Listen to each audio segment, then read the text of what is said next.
ఇప్పుడు మనం ఎగ్జామ్ రాయడానికి ఎగ్జామ్ హాల్లో ఎంటర్ అవగానే నీ రోల్ నెంబర్ ఎక్కడుందా అని అన్ని బెంచెస్ చూస్తావు. నీ రోల్ నెంబర్ కనబడగానే ఏం చేస్తావు? మిగతావి చూడటం ఆపేస్తావు. ఇది గుర్తుపెట్టుకో, తర్వాత మాట్లాడుకుందాం. పైథాన్లో బ్రేక్ అనే ఒక కీవర్డ్ ఉంది. ఆ కీవర్డ్ ఎప్పుడెప్పుడు ఎలాంటి సిచ్యువేషన్లో వాడతారో ఈ వీడియోలో చెప్తా, క్లియర్గా చూడు. ఒక లూప్ని ఆ లూప్ కంప్లీట్ అయ్యే లోపే ఒక సర్టెన్ పొజిషన్లో మనం స్టాప్ చేయాలనుకున్నప్పుడు అప్పుడు బ్రేక్ అనే కీవర్డ్ మనం వాడతాం. ఒకసారి మనం ఇక్కడ ప్రోగ్రామ్ చూసుకున్నట్టయితే ఫర్ లూప్లో 1 to 10 అని ఇచ్చాడు. అంటే 1 నుంచి 10 లోపు ఉన్న నెంబర్స్ అన్ని ప్రింట్ అవ్వాలి. కానీ ఇక్కడ ఒక కండిషన్ ఇచ్చాడు. అదేంటంటే i = 5 అయితే లూప్ బ్రేక్ చేయమని. అంటే i వాల్యూ పెరుగుతూ 5 వరకు వచ్చిన తర్వాత లూప్ అనేది కట్ అయిపోయి 1 to 4 వరకే నెంబర్స్ ప్రింట్ అవుతాయి. ఫస్ట్ లో నేను చెప్పిన ఎగ్జాంపుల్ కూడా అది. నీ నెంబర్ కనబడగానే మిగతా బెంచ్లు ఎగదటం ఆపేస్తావు కదా, ఇది కూడా అంతే. ఇదిగో ఇక్కడ మనం లూప్ అనేది 1 to 10 వరకు జరగకుండా బ్రేక్ అనే కీవర్డ్ వాడటం ద్వారా మధ్యలోనే కట్ అయిపోయింది.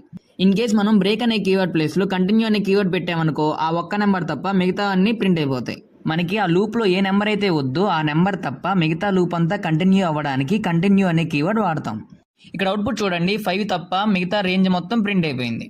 ఈ ప్రోగ్రామ్కి అవుట్పుట్ ఏమొస్తుందో ఒకసారి రన్ చేసి చూడండి.